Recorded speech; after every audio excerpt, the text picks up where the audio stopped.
নির্বাচন কমিশনের এসআইআর সংক্রান্ত ফর্ম বিতরণের 10 দিন অতিক্রান্ত হলো।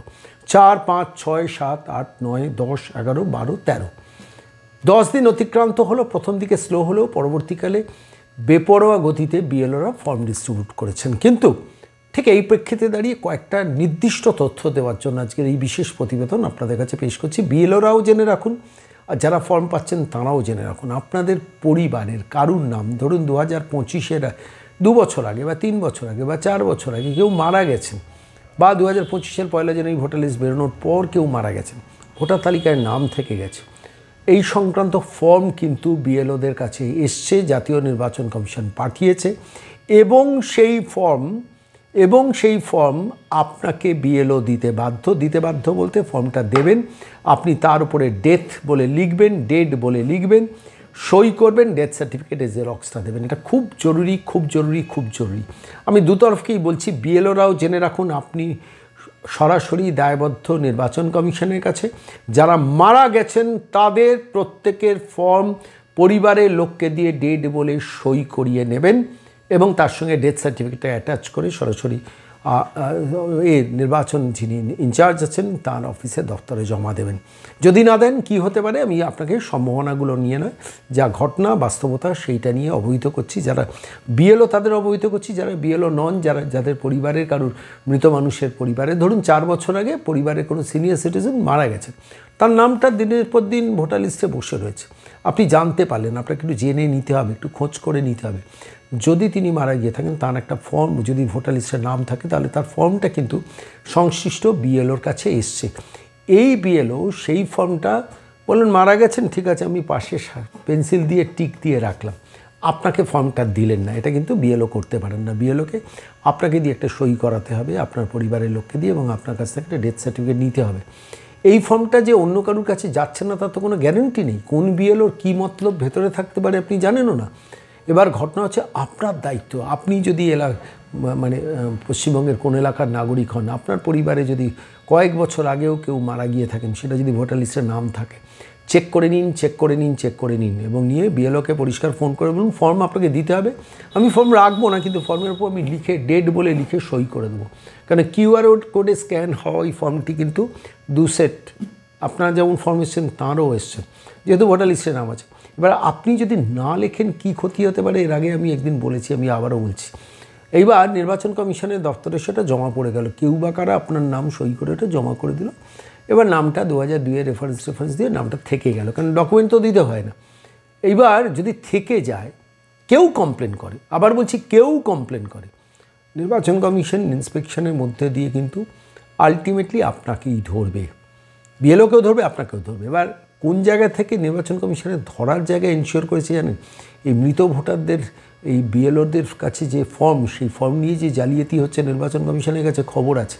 তার জন্য 3-4টে প্রসেস নিয়েছে। একটা হচ্ছে আধার কর্তৃপক্ষ বলেছে, আধার কর্তৃপক্ষের মধ্যে আপনারা জানেন প্রায় 40 লাখের কাছাকাছি ফর্ম যে ডিঅ্যাক্টিভেটেড হয়েছে, মানে যারা মারা গেছেন বলে ডিঅ্যাক্টিভেটেড হয়েছে, তার তালিকা কিন্তু নির্বাচন কমিশনের কাছে এসে গেছে। এবার সেইটাকে কম্পিউটারাইজড হচ্ছে।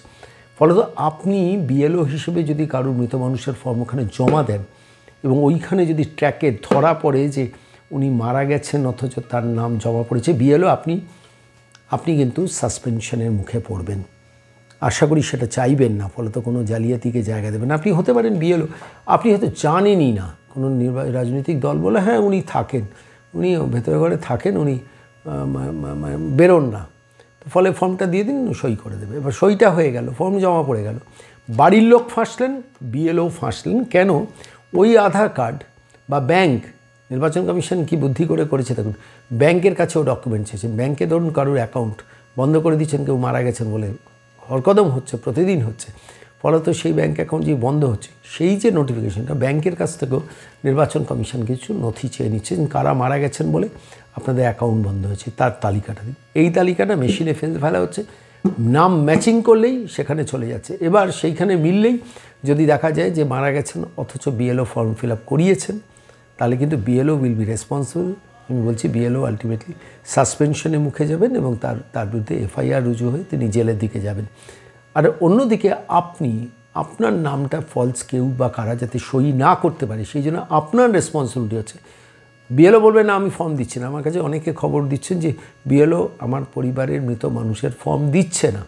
কি করব শর্মাবাবু? সরাসরি যদি কিছুতেই বিএলও না দেন, ইলেকশন ইনচার্জকে সরাসরি জানান, লিখিতভাবে জানান, স্ট্যাম্প মেরে সই করিয়ে আনুন, এই মানুষটির নাম এত নম্বর বুথে ছিল, এই হচ্ছে ডেথ সার্টিফিকেট, বিএলও ফর্ম দেয়নি, বিএলও সম্বন্ধে কমপ্লেন করুন, করে ওখানে লিখিতভাবে জমা করে দিয়ে আসুন। আর কপিটা আমাদের কাছে পাঠাবেন। সংশ্লিষ্ট বিএলও সম্বন্ধে সরাসরি নির্বাচন কমিশনের কাছে খবরটা পৌঁছে দেওয়ার দায়িত্বটা আমরা সরাসরি মেলে সবটা জানিয়ে দেবো। ফলে কোনো মৃত মানুষের নাম যদি চিহ্নিতকরণ করেন, প্রাইমারিলি এই কাজটা আপনি করে রাখুন আপনার পরিবারের স্বার্থে। এবং বিএলওদের বলছি, দয়া করে অনুগ্রহ করে কোনো রাজনৈতিক দলের প্রেশারে, আপনি তৃণমূল দলের কর্মীও হতে পারেন, আপনি বিএলও হয়তো হয়েছেন, এবার আপনি যদি এই জালিয়াতিটা করেন, if this is being identified, এবং আইডেন্টিফাইড হয়ে যাওয়ার সম্ভাবনা কোথা থেকে জানেন? প্রত্যেক ডিএম, পুরসভা, পঞ্চায়েত, জেলা পরিষদ, সব জায়গাতে, গ্রাম পঞ্চায়েত থেকে, হসপিটালগুলো থেকে যে ডেথ সার্টিফিকেট এসে প্রত্যেকটা ডকুমেন্ট তারা নিজেদের দফতরে নিয়ে নিচ্ছেন। এবার পাশাপাশি দিনরাত খেটে তার ম্যাচিং চলছে। যারা মারা গেছেন, এইবার ধরুন বিএলও ফর্মটা জমা দিচ্ছেন, বিএলও জানেন তো আমি তো জমা দিয়ে দিচ্ছি, আমাকে আর কে ধরবে? পরিবারের লোকও সে ব্যাপারে ওয়াকিবহাল নয়, আমি তো জমা দিয়ে দিয়েছি, আমাকে কেউ ধরতে পারবে না। কিন্তু ওখানে আইডেন্টিফাইড যে মুহূর্তে হবে, সঙ্গে সঙ্গে কিন্তু বিএলওকে শোকজ শুধু নয়, এখন যে অবস্থা, সাসপেনশন এবং শ্রীঘর একসঙ্গে বিএলওরা যাবেন। কিন্তু অধিকাংশ বিএলও কিন্তু এটার সম্বন্ধে যথেষ্ট সচেতন। কিছু বিএলও নিজেকে ওভারস্মার্ট ভাবছেন, তারা এই কাজটা করছেন এবং তারা আইডেন্টিফাইড। আমি খবর নিয়েই আমি আপনাদের কাছে এই প্রতিবেদন পেশ করছি।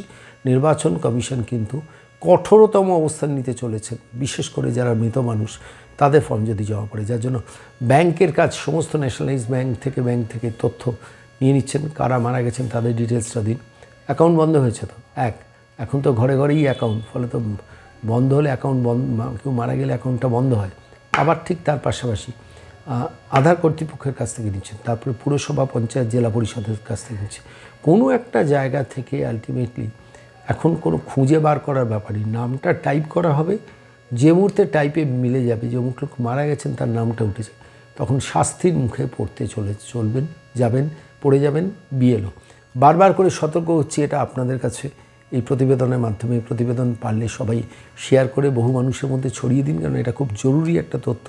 প্রতিদিন আমরা তথ্য আহরণ করি, তথ্যের পেছনে ছুটি, তথ্য সংগ্রহ করি এবং অথেন্টিক তথ্য না হলে মানুষের কাছে পেশ করি না। মৃত মানুষের নাম জমা দেওয়া একটা ক্রিমিনাল অফেন্স হিসেবে বিবেচিত হবে। বিহারে প্রায় শতাধিক ব্যক্তি জেলের ঘানি টানছেন। নির্বাচন গেল, এত বড় বিহারের নির্বাচন, আজকে রেজাল্ট, সেই প্রেক্ষিতে দাঁড়িয়েও তারা কিন্তু জেল থেকে বেরোতে পারছেন না। চাকরিও গেল, শ্রীঘরের সামনে লোহার রড ধরে দাঁড়িয়ে থাকতে হচ্ছে শ্রীমান বিএলওকে। পরিবারের লোকজন যাচ্ছে তার সঙ্গে দেখা করতে। এ দৃশ্য নিশ্চয়ই কোনো বিএলও চান না। আমার বিশ্বাস অধিকাংশ আত্মমর্যাদা সম্পন্ন বিএলও দিনের শেষে অন্তত নিজেরটা ভালো বোঝেন। পারলে এই ভিডিওটা সবার কাছে শেয়ার করে ছড়িয়ে দিন। কোনো মৃত মানুষের ফর্ম জমা যাতে না পড়তে পারে, তার জন্য আপনি যদি সেই পরিবারের সদস্য হন, আপনার দায়িত্ব আছে বিএলওকে চাপ দেবেন। বিএলও ফর্ম দিলে বলবেন আমি ফর্মটা রাখবো না, আপনাকে দিয়ে দেবো, কিন্তু তার উপর আমি ডেট লিখে সই করব, ডেথ সার্টিফিকেটের কপি দেবো। যদি বিএলও রাজি নয়, লিখিতভাবে সরাসরি ওই ইলেকশন ইনচার্জের কাছে পৌঁছে দিন চিঠিটা, কাছাকাছির মধ্যে বিডিও অফিস, পুরসভা অফিস, যেখানেই থাকুন না, পৌঁছে রিসিপ্ট করে কপিটা আমাদের কাছে পাঠিয়ে দেবেন। আমাদের দায়িত্ব থাকবে নির্বাচন কমিশনের কাছে আপনার কপিটা পাঠিয়ে দেওয়া, যে আপনার প্রতি সংশ্লিষ্ট বিএলও এই অন্যায় করেছেন। অধিকাংশ, আমি বিশ্বাস করি 90% বিএলও ঠিক পথে চলার চেষ্টা করছেন। যে 10% এই জালিয়াতিতে অংশগ্রহণ করবেন, তাদের প্রচুর রিপোর্ট আমরা ইতিমধ্যে নির্বাচন কমিশনের কাছে পাঠিয়েছি, আবারও পাঠাবো। আর সৎ পথে থাকলে আপনার পাশে থাকবো, কথা দিলাম।